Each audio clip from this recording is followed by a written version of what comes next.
Assalamualaikum, saya Purwarevana dari kelompok 3 akan menceritakan tentang novel Dua Garis Biru. Dua Garis Biru menceritakan pentingnya pendidikan seks, terutama bahaya akan seks bebas. Dalam film yang dirilis pada 2019 lalu ini juga menjelaskan realitas pernikahan dini yang masih dianggap tabu sebagian kalangan masyarakat Indonesia. Dua Garis Biru mengangkat tema kehamilan remaja di luar nikah. Dua pemain utamanya adalah aktor muda yang mulai melampaui dunia perfilman Indonesia. Film ini bercerita tentang sepasang kekasih, Bara Aditizara dan Bima Angga Yunanda, yang merajut asmara di bangku SMA. Mereka tampak sebagai pasangan yang sering melengkapi dan mengisi meski jauh dari kesempurnaan. Pada hubungan yang belum terkait secara hukum legal ini, Dara dan Bima sampai terlewat batas di mana mereka bersegama hingga Dara mengalami kehamilan. Tak lama kejadian tersebut diketahui pihak sekolah dan dipanggil orang tua kedua pihak. Orang tua Dara kemudian diberitahu bahwa Dara dikeluarkan dari sekolah. Dara kemudian diusir dan dipaksa tinggal di rumah Bima. Suatu saat, Dara mengetahui rencana orang tuanya untuk menyerahkan bayinya kepada bibi dan mamanya. Di samping itu, orang tua Bima menyerahkan mereka untuk menikah.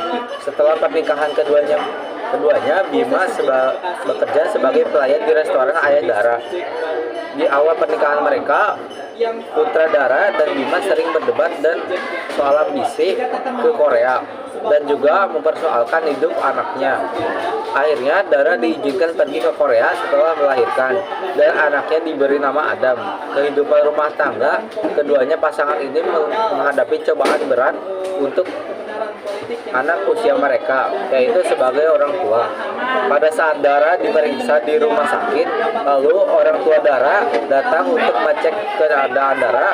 Tidak lama setelah itu, Bima pun menyusul, namun ayah Dara langsung merelainya. Hampir saja Bima dipukul ayahnya, namun tidak sempat karena orang tua Bima juga datang dan melerainya. Dan setelah ibunya Bima tahu bahwa Bima lah yang menghamili Dara, seketika ibu Bima pun membentak Bima. Suasana pun hening seketika. Namun tiba-tiba Dara bilang bahwa dia sayang sama Bima. Orang tua mereka pun tercengang dan bingung. Pada akhirnya kedua orang tua mereka pun setuju dengan hubungan mereka. Dari sinilah kisah Dara dan Bima kita diingatkan oleh sejumlah penting, mulai dari pentingnya edukasi seks sejak dini hingga besarnya peranan dan tanggung jawab yang dimiliki orang tua. Ada yang bilang masa remaja adalah masa yang paling indah. Namun pada masa itu seseorang bisa tentang dan bertindak tanpa berpikir panjang.